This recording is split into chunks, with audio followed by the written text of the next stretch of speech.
Hello दोस्तों, आज हम बात करेंगे गुस्से और गुस्से के दुष्प्रभाव को। एक छोटी सी कहानी सुनाता हूँ।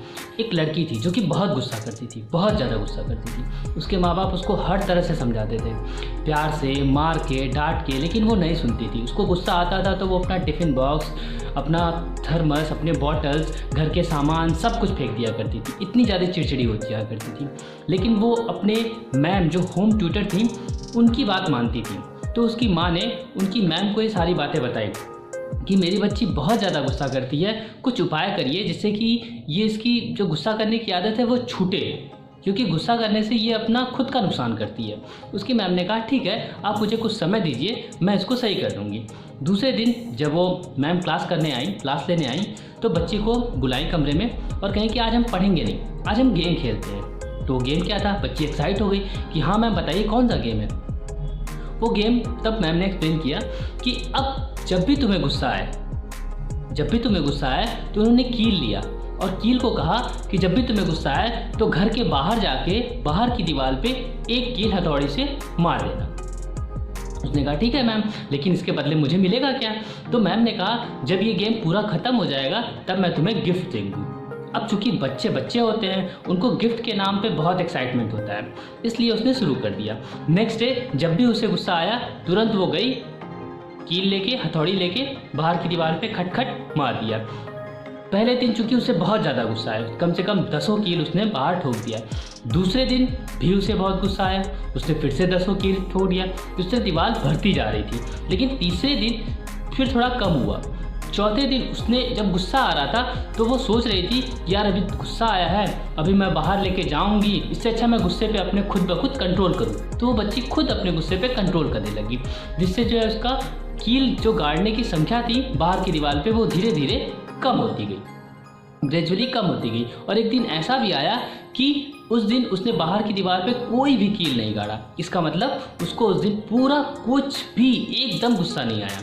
ये देख के वो तुरंत अपने मैम के पास गई और मैम से कही मैम आज मुझे कितना एक भी गुस्सा नहीं आया, एक भी बार गुस्सा नहीं आया।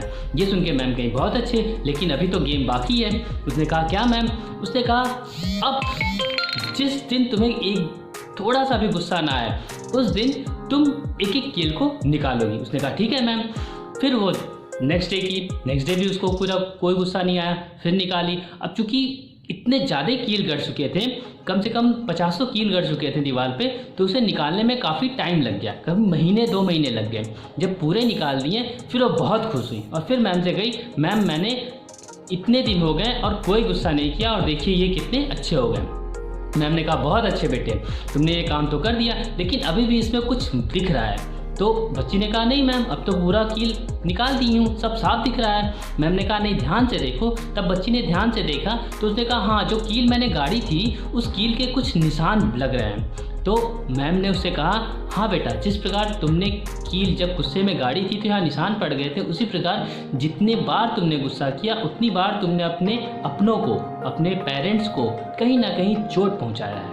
तो उसने कहा हाँ मैम ये तो है। तो तुरंत जाके अपने माँ के गले लग गई और रोने लगी और माँ से कही कि अब मैं कभी गुस्सा नहीं करूँगी। तो दोस्तों इस कहानी से हमें ये शिक्षा मिलती है कि कभी भी गुस्सा करो, लेकिन जब उसके परिणाम आप सोचने लगोगे ना कि इससे सामने वाले को कितनी तकलीफ होती है, तो शायद आप गुस्सा नहीं करोगे। इसलिए जब कभी भी आपको गुस्सा आए, क्रोध आए, उस समय थोड़ा शांत बैठिए, थोड़ा सा अपने आप को समय दीजिए। देखिए आपका गुस्सा ज़रूर शांत हो जाएगा। बहुत सारे लोग ऐसे कहते हैं जब आपको गुस्सा आए तो गिनती गिनिए 1 से 100 तक। क्यों कहते हैं? क्योंकि वो टाइम देते हैं। जैसे ही टाइम आएगा वैसे ही आपका गुस्सा शांत हो जाएगा और आप चीज़ों को सही ढंग से रियलाइज़ कर पाएंगे। और गुस्से में सभी जानते हैं कि आप गलत डिसीजन लेते हैं। तो दोस्तों अगर आपको कहानी अच्छी लगी तो मुझे मोटिवेट करने के लिए आप कमेंट्स करिए, लाइक करिए, ताकि मैं और भी अच्छी इंस्पिरेशनल स्टोरीज़ आपके सामने डालता रहूँ। Thank you so much for watching me.